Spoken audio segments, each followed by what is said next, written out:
A tragédia grega trata do encerramento brutal da Guerra de Troia. A força violenta de Macbeth tem uma espécie de parentesco, é similar, como se ele sozinho liberasse uma energia de guerreiro, de matança, né? De assassinatos, de uma série de assassinatos da qualidade. Ele e a esposa, não pode separar Macbeth de Lady nesse aspecto, mas o casal gera uma energia destruidora muito grande. Eles não matam Troia inteira, mas o que eles matam tem a potência de Troia. A violência praticada por eles e a violência que Eurípides ironicamente coloca na tragédia, irmana no campo dos mitos a esta pulsão de morte que nós temos de assassinar, de entrar nesse sistema de cobiça pelo poder e não medir esforço, não ter escrúpulos para alcançar a coroa, né? Lá é a destituição, é a ruptura de uma família, quer dizer, é a extinção de uma prole. Aqui é a ausência de continuidade de um casal que não tem herdeiros, matando por cobiça, né? Caindo num sistema de caindo nessa engenhoca, né? Nessa máquina que o Ian Cott vai chamar de o grande mecanismo do mundo, e depois são triturados por esta máquina que eles mesmos reis criaram. Está lá muito nas crônicas históricas do Shakespeare, dos reis. Eu acho que é o personagem mais irmão nesse aspecto, né?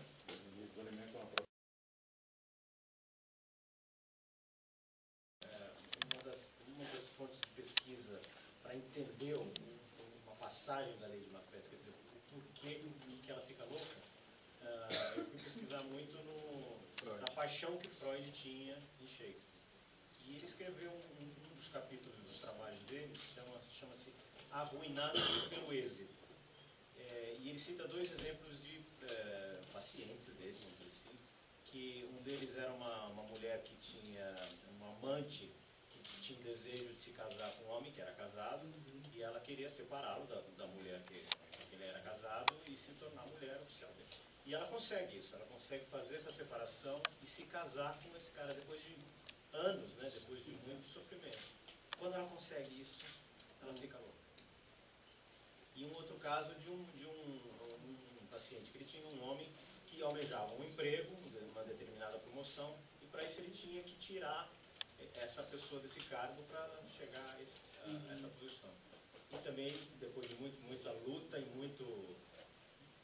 muito esforço, ele consegue tirar esse cara da posição e é promovido, e ele também fica louco.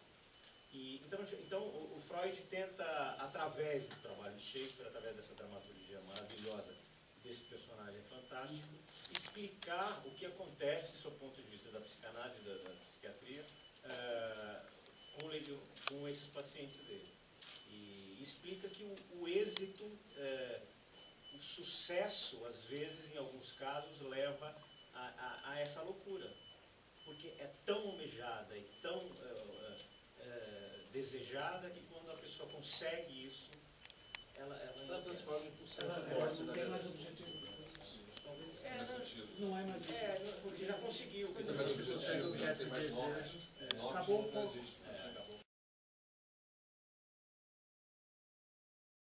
E acho que é importante renovar o espírito shakespeariano, que Shakespeare não era misógino, e muito menos o Eurípides, né? O tempo assim o era, né? Quer dizer, são tempos em que a mulher podia dizer três coisas: show para galinha, para dentro criança e sim senhor, né? Então era isso que acontecia.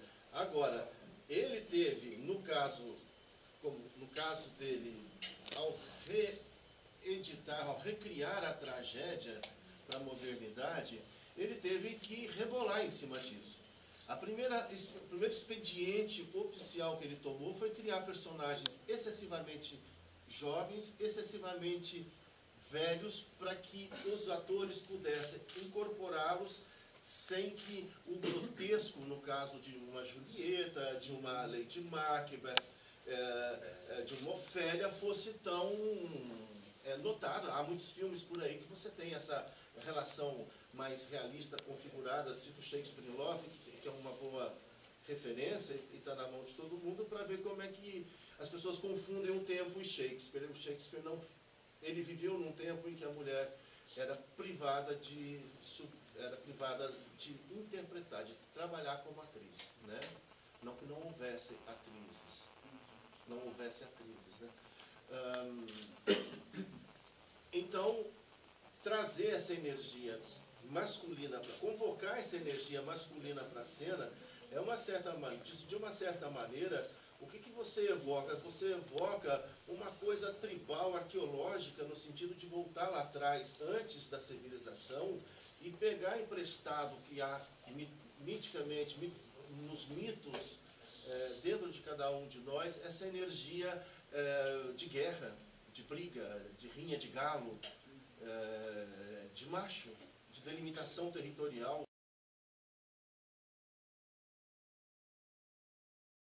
Outro dia a Fernanda Montenegro falou uma coisa assim: mesmo que você faça um monólogo, tem uma cidade à sua volta.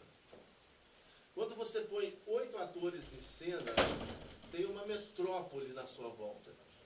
Se você olhar, deve ter 40, 50 pessoas trabalhando no curso desse espetáculo para que 8 pessoas estejam na sua função plena de atores no palco. Isso tem um custo muito grande. Quando você vai compatibilizar um elenco, quantidade versus quantidade de personagens, se você fizer um cálculo realista, para ser realista você não pode fazer uma montagem realista, você tem que fundir personagens, você tem que concentrar ideias, você precisa trabalhar com supressão muitas vezes, e isso causa um prejuízo, um desequilíbrio na fábula shakespeariana incrível, porque todos nós sabemos que ela é tecnicamente perfeita.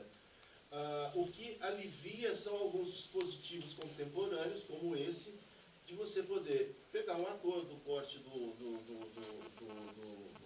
Morelli, entregar a ele, pedir a ele uma voz de contador de histórias de todos os tempos, uma voz mítica, e que ele entra, na verdade ele entra mesmo com a obra do Shakespeare, lendo, né? E a partir desta relação ele vai contando a fábula, convocando algumas cenas e vai redimensionando a história para a plateia, ele vai organizando os dados.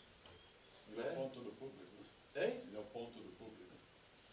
Ele traz um livro, não, né? E ele não é o ponto do como se a público, história não. saísse do livro e chegasse ao palco. Porque o ponto tem a função de dar o texto, né? Ele teria que dar, no caso, para o público, a reação. Né? Ele informa. Mais informação do que... Ele não deixa de fazer exatamente o que se fazia na época de Shakespeare, quando ele botava sempre um personagem no terceiro ato, para recontar a história toda, porque ele tinha o hábito de abrir as portas no terceiro ato, para entrar o pessoal que ficava lá querendo entrar, os pobres. Então, muita gente entrava para assistir a peça no meio